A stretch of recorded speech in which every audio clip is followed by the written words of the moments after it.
ponto de uns pisarem nos outros.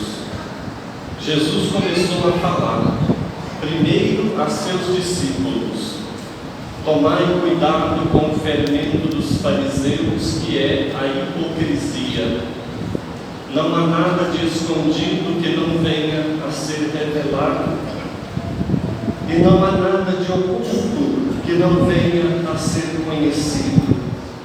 Portanto, tudo que tiverdes dito na escuridão será ouvido à luz do dia, e o que tiverdes pronunciado ao pé do ouvido no quarto será proclamado sobre os telhados. Pois bem, meus amigos, eu vos digo, não tenhais medo daqueles que matam o corpo, não podendo fazer mais do que isto. Vou mostrar-vos a quem deveis temer. Temei aquele que, depois de tirar a vida, tem o poder de lançar-vos no inferno. Sim, eu vos digo, a este temei. Não se vendem 5 pardais por uma pequena quantia. No entanto, nenhum deles é esquecido por Deus. Até mesmo os cabelos de vossa cabeça estão todos contados. Não tenhais medo, vós valeis mais do que muitos pardais. Palavra da salvação. Glória a vós, Senhor.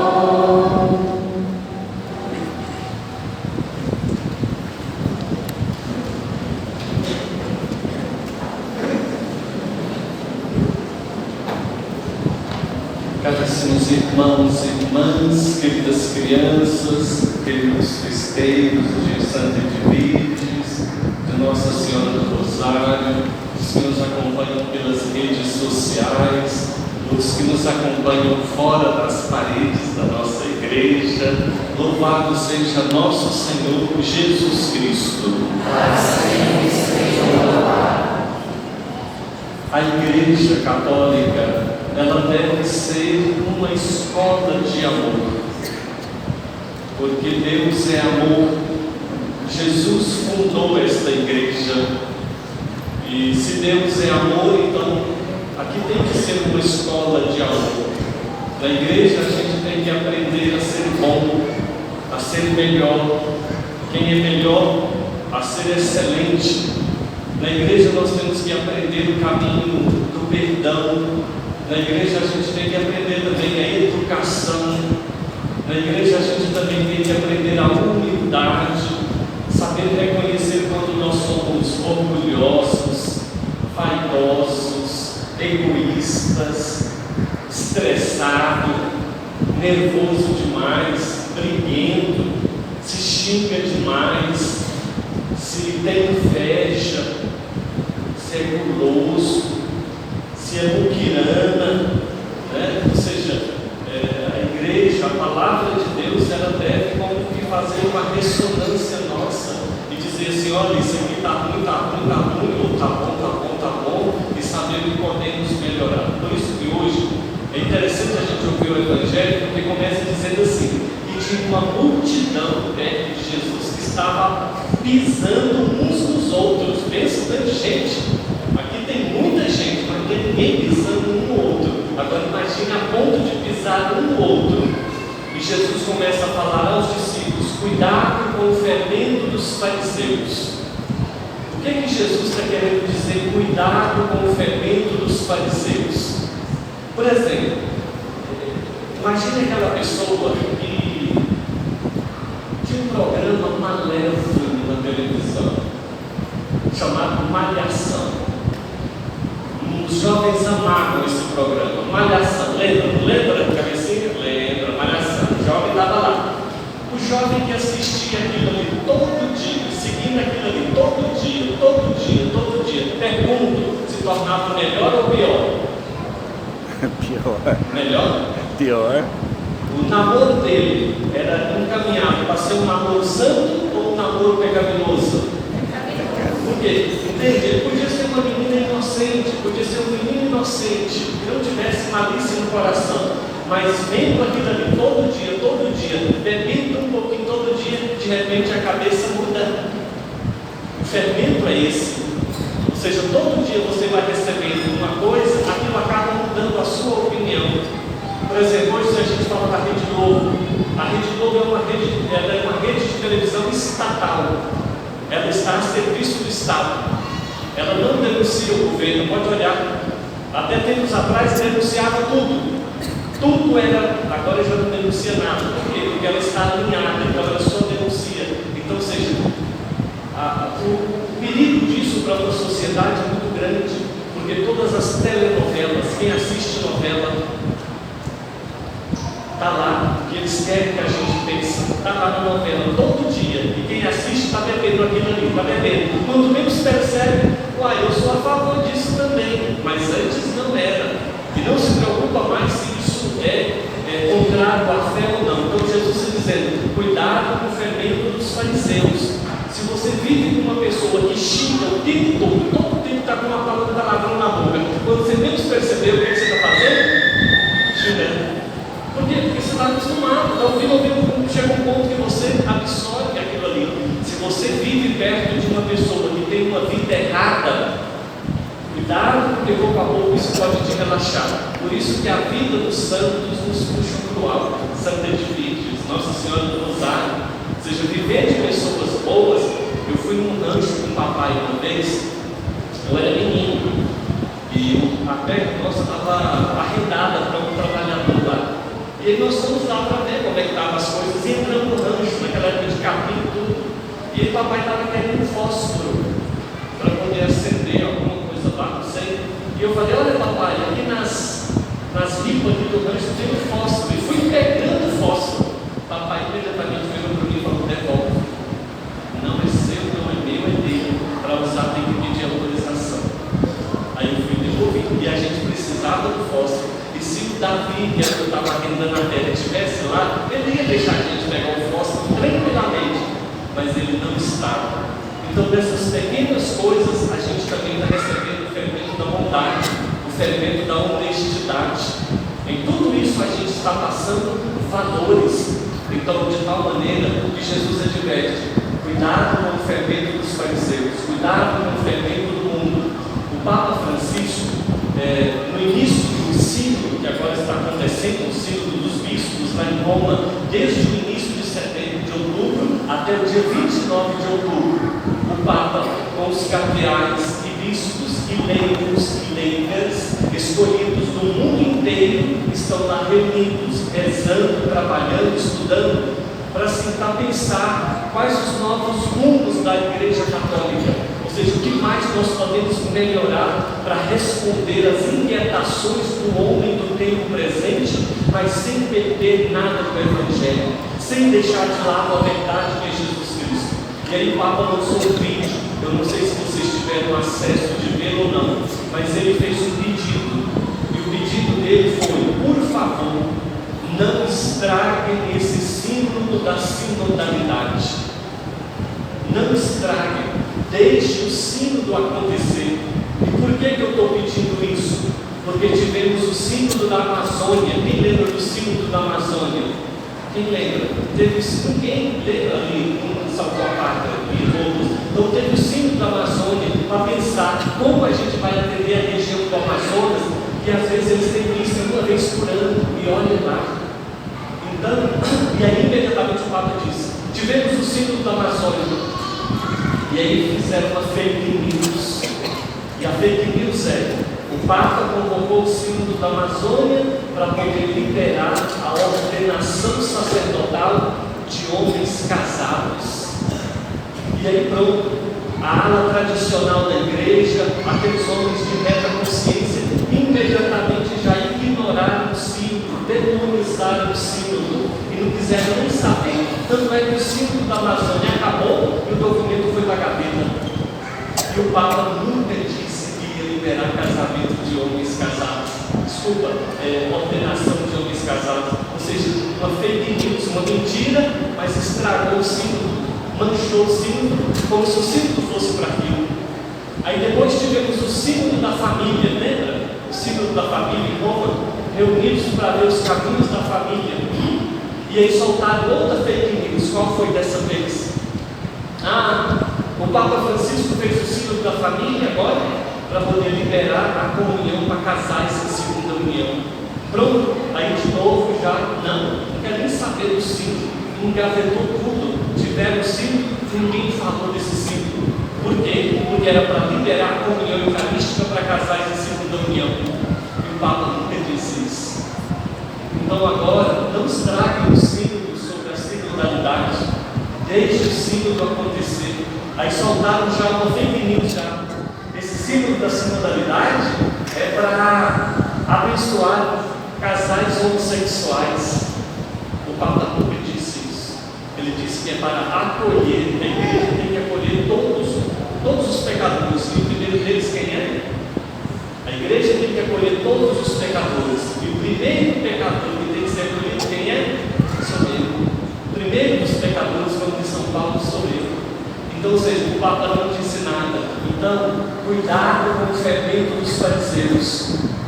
Gente, eu estou aqui com isso, porque eu era padre ordenado.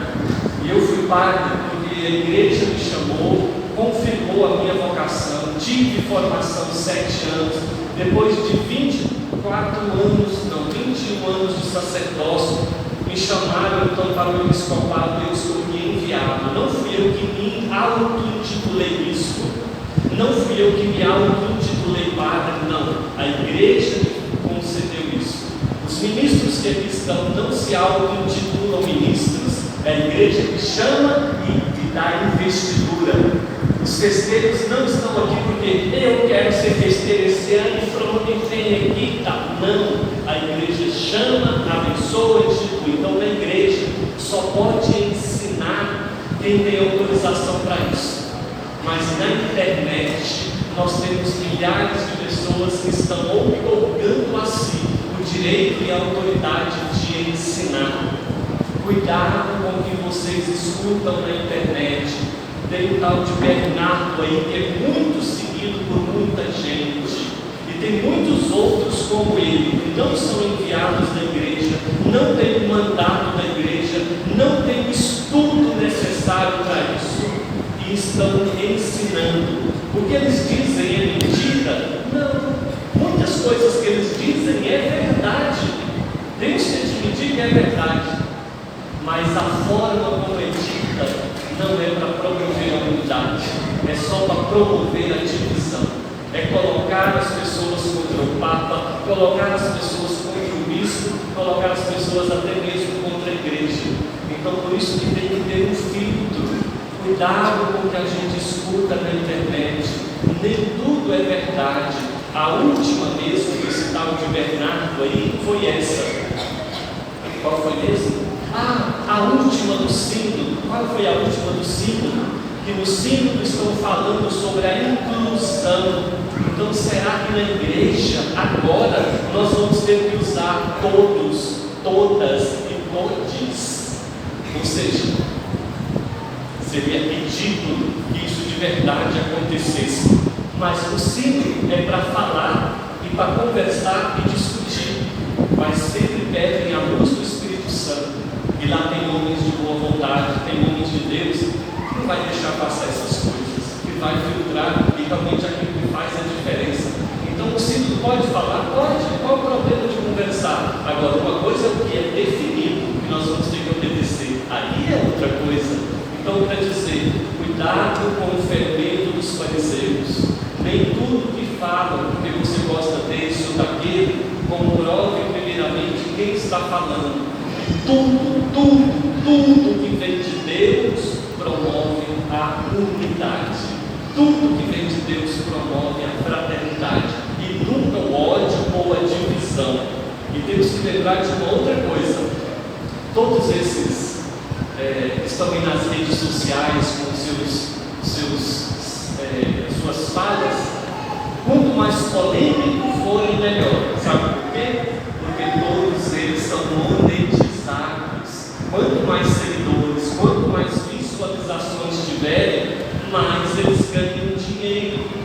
falar que algum desses nem católicos são. Outros, como esse Bernardo, é um recém-convertido da igreja protestante e agora já vem para a igreja católica querendo ensinar. Sabe o que ele me faz pensar? Já ouviram aquela palavra de infiltrados? Ou seja, de fora ataca, a gente defende, mas quando é de dentro, aí o estrago é maior. Se alguém fala lá fora, olha, a família do seu Zé e da Dona Maria tem um problema lá. Não, vou chegar para você, não tem problema nenhum, não, isso aí é fofoca, é fake news. Agora, se alguém da família, de dentro da família, disser, lá em casa tem um problema, aí tem um problema, porque daí deixou de lavar roupa suja em casa e está lavando fora, todo mundo está sabendo. Então a igreja tem a verdade, mas é a verdade na caridade. E a gente vê que muitos não estão buscando a verdade e nem estão falando com caridade. Então, cuidado com o fermento dos fariseus. E aí Jesus continua o Evangelho. Ele diz assim: não tenhais medo daquilo que mata o corpo, mas não pode matar a alma. Antes, temei aquele que pode matar a alma e jogá-la no inferno. Então, peraí. É para ter medo ou não é para ter medo?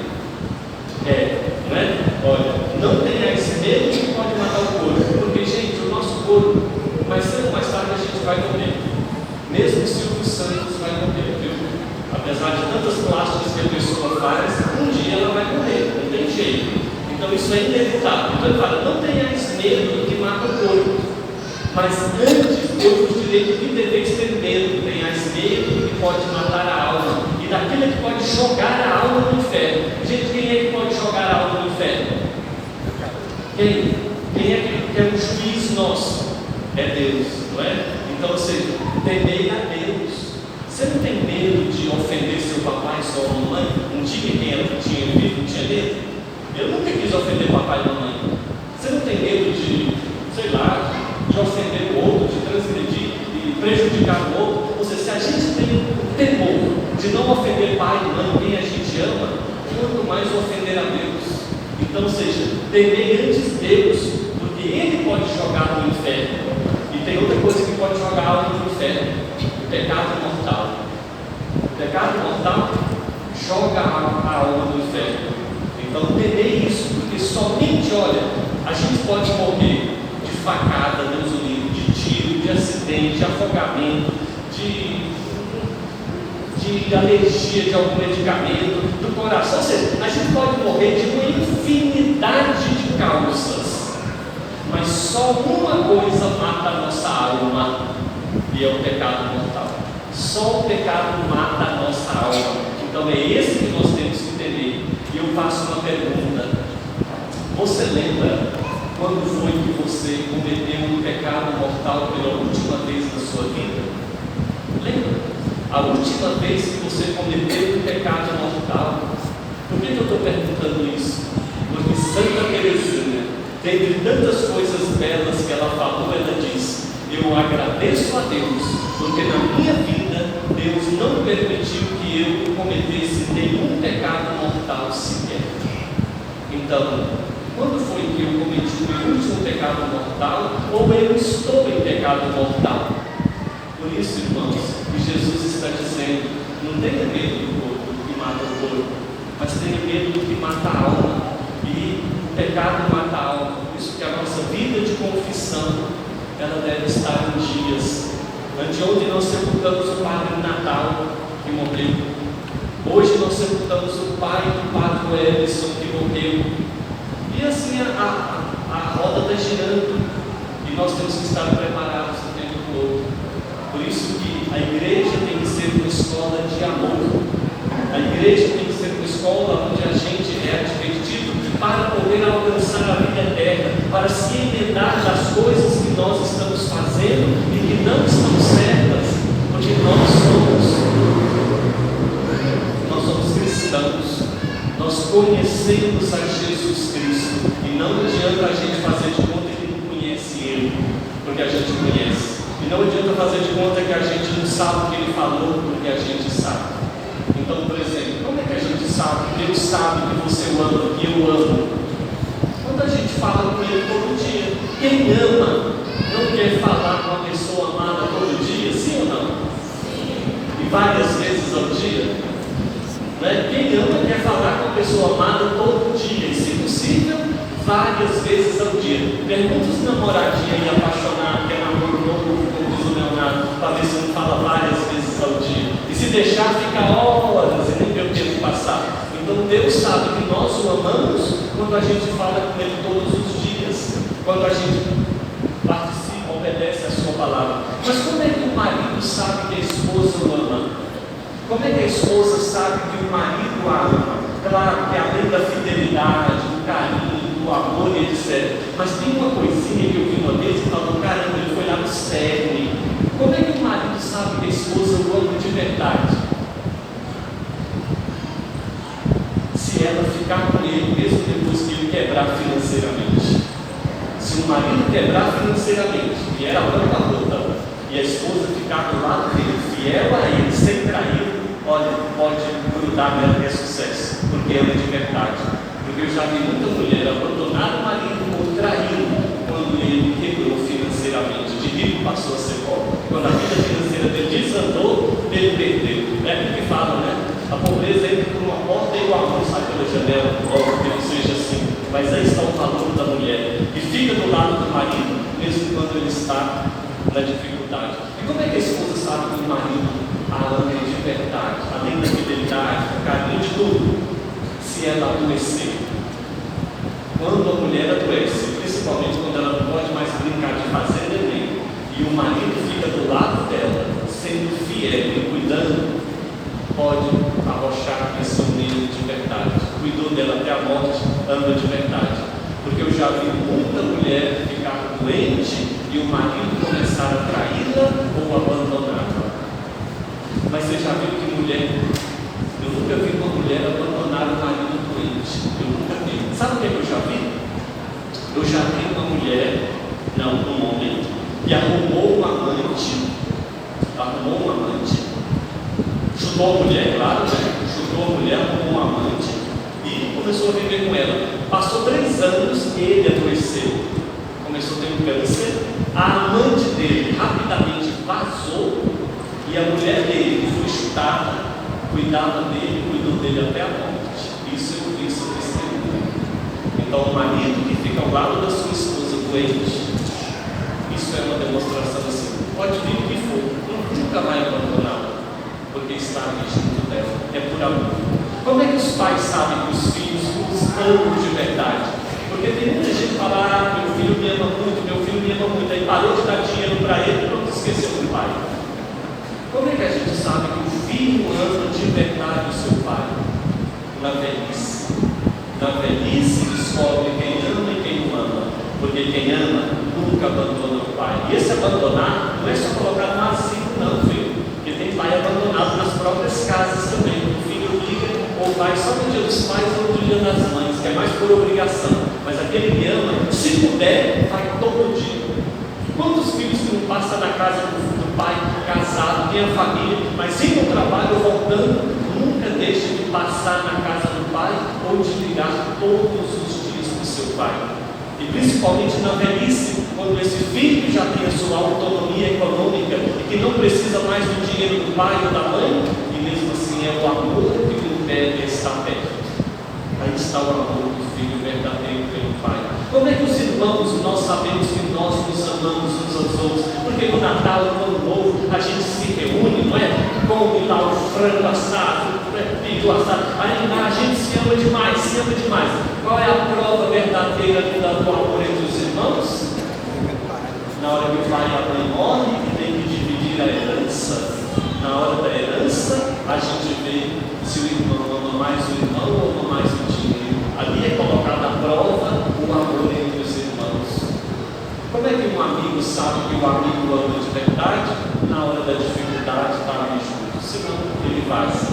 Então, para mostrar que Jesus está dizendo, cuidado com o fermento dos fariseus, porque é o egoísmo, é o pensar somente em si e esquecer que a gente não leva nada dessa vida, a não ser o bem que aqui na terra a gente fez.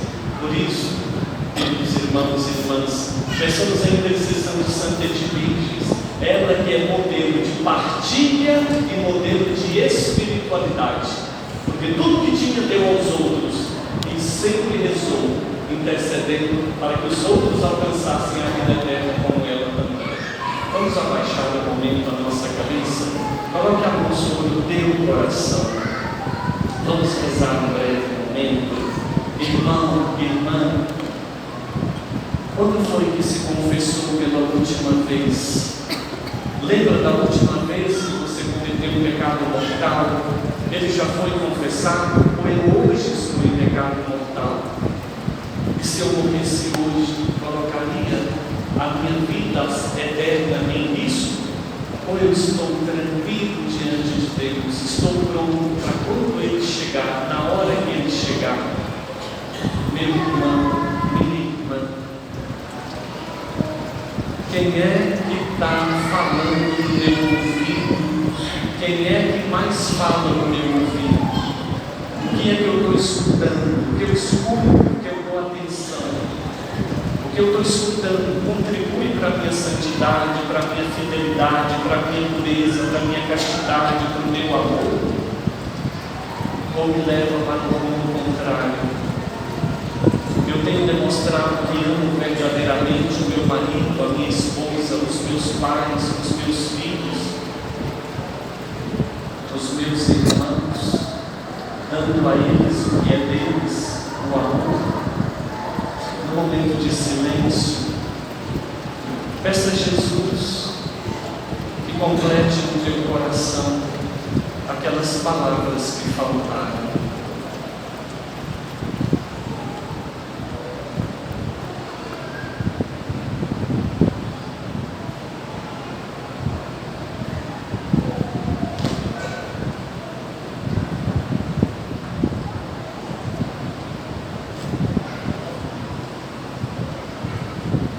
Junto com o pão e o vinho ofertados ao altar, coloquemos ali também a nossa vida, oferecendo a Deus, para que Ele nos consagre, para que nos santifique, para que nos fortaleça, para fazermos a sua vontade